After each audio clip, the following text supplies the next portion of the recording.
ఉదాహరణకి గుండె జబ్బుల్ని తీసుకుందాం. కొంతమందిలో కొన్ని జన్యువులు కొలెస్ట్రాల్ను కంట్రోల్ చేయడంలో సరిగా పనిచేయవు.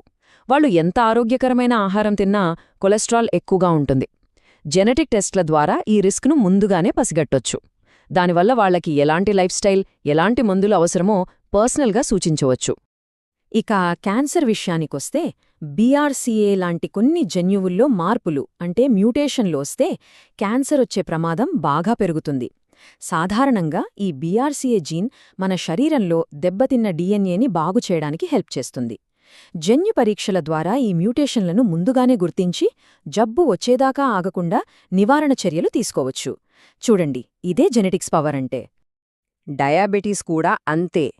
టైప్ 2 డయాబెటీస్ రావడానికి మన లైఫ్ స్టైల్తో పాటు జన్యువులు కూడా ఒక కారణం.